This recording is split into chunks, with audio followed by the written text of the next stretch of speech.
Connaissez-vous l'histoire de la Pascualita, la fiancée de Chihuahua?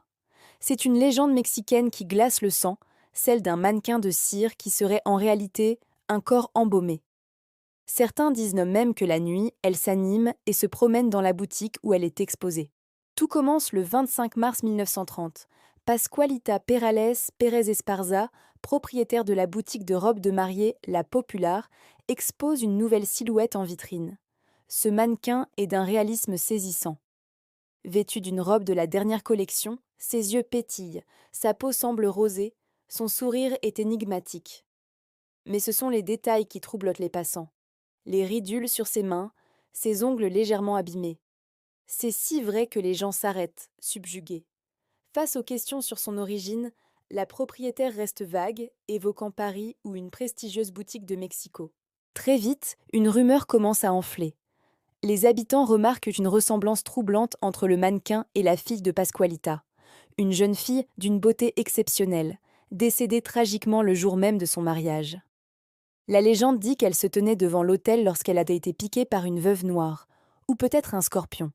Sa mère, inconsolable, aurait refusé de la laisser partir. L'idée la plus sombre germe alors dans l'esprit des gens. Et si Pascualita avait fait embaumer le corps de sa fille pour l'exposer à jamais dans sa vitrine? La pauvre mère reçoit des appels anonymes, des gens indignés par ce geste qu'ils jugent morbide. Elle tente de faire taire les rumeurs en publiant un démenti officiel, mais c'est trop tard. Le mannequin est désormais surnommé la Pascualita, du prénom de sa propriétaire. La renommée de cette fiancée de cire explose. Des curieux affluent de tout le Mexique, créant des embouteillages monstres devant la boutique. Certains l'inspectent avec soin, d'autres, plus agressifs, tirent sur ses cheveux ou tentent de planter leurs ongles dans sa peau pour vérifier la texture. Le phénomène devient tel que la police est forcée d'intervenir. Les autorités envoient des représentants pour examiner l'objet de toutes les fascinations. Par un curieux hasard, ils arrivent au moment où Pascualita est en train de nettoyer son mannequin. Elle les fait entrer dans l'arrière-boutique où la silhouette sèche, pudiquement recouverte d'un peignoir, les cheveux enroulés dans une serviette. Elle accepte de leur montrer le visage, mais refuse catégoriquement de la dévêtir en appelant à leur décence. Les policiers finissent par céder.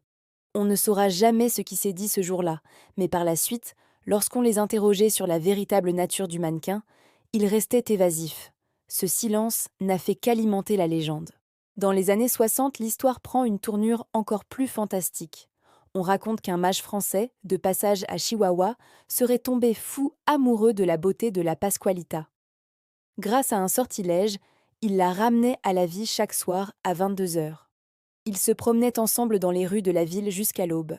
Cette romance aurait duré 2 mois, puis le mage a disparu aussi mystérieusement qu'il était apparu. En 1967, Pascualita Esparza décède, et de nouvelles histoires émergent. Des témoins jurent avoir vu le mannequin sourire aux passants, ou tourner la tête pour les suivre du regard.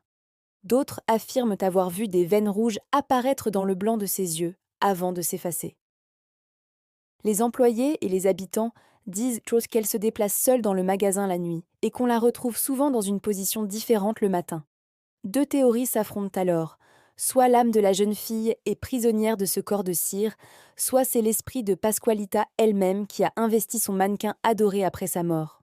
Au fil des ans, la légende de la Pascualita traverse les frontières. Des visiteurs viennent d'Amérique du Sud, des États-Unis et même d'Europe, tous curieux de percer le mystère. Ils collent leur visage à la vitrine, scrutant chaque détail. Les vrais cheveux, les mains aux pliures si humaines, les ongles imparfaits. Cette perfection dans l'imperfection crée un malaise indéfinissable. La plupart repartent convaincus. Ce n'est pas un mannequin, c'est bien le corps d'une jeune femme. Aujourd'hui, la boutique La Popular est devenue la boutique de robes de mariée la plus célèbre de la région, précisément grâce à son mannequin paranormal. Les employés qui la côtoient au quotidien rapportent des phénomènes troublants. Elle l'aurait vu pleurer, transpirer, ou encore vu des veines apparaître sur ses jambes pour disparaître quelques instants plus tard. Face à ces événements, certaines ont préféré démissionner. Les autres évitent de trop s'en approcher. Pourtant, il faut bien s'occuper d'elle. Sa robe de mariée est changée 2 fois par semaine, un moment redouté par les vendeuses. L'une d'elles, Sonia Boursiaga, témoigne. Chaque fois que je m'approche de Pascualita, mes mains deviennent moites. Ses mains sont si réalistes, elle a même des varices sur les jambes. Je crois que c'est une vraie personne. La Pasqualita est d'ailleurs traitée comme une vraie dame. On tire un rideau pour préserver son intimité lors des changements de tenue. Chaque semaine, ses longs cheveux sont lavés et coiffés, et elle est maquillée pour s'accorder à sa nouvelle robe. On dit même que si une tenue ne lui plaît pas, elle le fait savoir à sa manière, en allant en choisir une autre elle-même pendant la nuit. Les passants continuent de rapporter ses sourires fugaces, ses regards insistants et ses errances nocturnes. Sa beauté continue de faire des ravages. Des amoureux transis engagent même des musiciens pour lui jouer la sérénade, espérant apaiser sa solitude. Le 2 novembre, pour le jour des morts, les enfants des écoles locales viennent lui rendre hommage, lui offrant des crânes en sucre, des fleurs et des bougies. Une superstition est même née. Une femme qui achète une robe portée par la Pasqualita est assurée d'avoir un mariage heureux. L'actuel propriétaire de la boutique, conscient du trésor qu'il possède, entretient le mystère. Si on lui demande si la Pasqualita est un mannequin ou un cadavre, il refuse de répondre. Il se contente d'un sourire énigmatique et d'un hochement de tête. Alors, corps embaumé, esprit hanté ou simple chef-d'œuvre de cire? Le mystère de la Pasqualita reste entier, et c'est peut-être ça qui la rend si fascinante. Si cette histoire vous a plu, n'hésitez pas à laisser un like, un commentaire et à vous abonner pour ne rien manquer de nos prochaines explorations du mystère. Merci d'avoir regardé.